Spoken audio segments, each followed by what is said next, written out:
ঢাকা মাওয়া highway ধরে পদ্মা ব্রিজে ওঠার আগে হাতের ডান দিকে যে সার্ভিস রোডটি চলে গেছে, সেই রোড ধরে কিছু দূর এগোলেই পাওয়া যাবে লিফ লাউঞ্জ। লিফ লাউঞ্জ ছোট্ট হলো সময় কাটানোর জন্য একটি অসাধারণ জায়গা হয়ে উঠতে পারে। মূলত লাউঞ্জটি হাইওয়ের পাশে করা হলেও একটি রোমান্টিক প্লেস হিসেবে গণ্য করা যেতে পারে। আপনি খাবার অর্ডার করার পর, যেহেতু খাবারগুলো রেডি থাকে না, আপনার অর্ডারের ভিত্তিতে খাবারগুলো তৈরি হয়, তাই আপনাকে অবশ্যই আধা ঘন্টা থেকে 1 ঘন্টা খাবারের জন্য ওয়েট করতে হবে। এই ফাঁকে আপনি বিভিন্ন সুন্দর সুন্দর জায়গাগুলোতে ছবি তুলতে পারেন।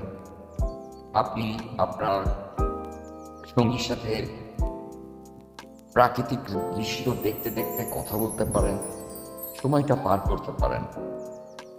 খাবারের দাম একটু এক্সপেন্সিভ হইলেও আপনি যে সুন্দর মুহূর্তগুলো পার করবেন, যে সুন্দর করে আপনার আশেপাশের পরিবেশটাকে সাজিয়ে তোলা হয়েছে, সব কিছুর ভিত্তিতে তখন প্রাইসটা আপনার জন্য সহনীয় হবে।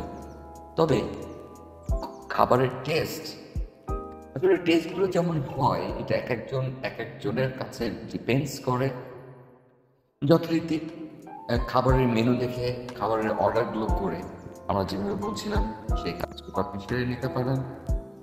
এছাড়াও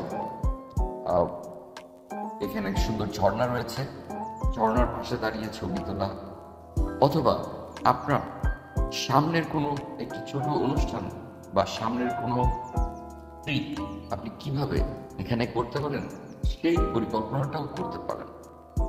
নিচে কফি শপ রয়েছে, আইসক্রিম কর্নার রয়েছে, আপনার যেটা ইচ্ছা আপনি সেটাতে যেতে পারেন। আমরা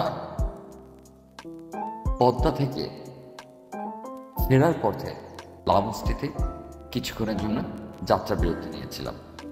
আমাদের কাছে লাউঞ্জটি দেখতে এবং ঘুরতে এবং খাবারের জন্য অপেক্ষা করার মুহূর্তগুলোতে ছবি তুলে রোমান্টিক মুহূর্ত পার করতে একটা অসাধারণ জায়গা।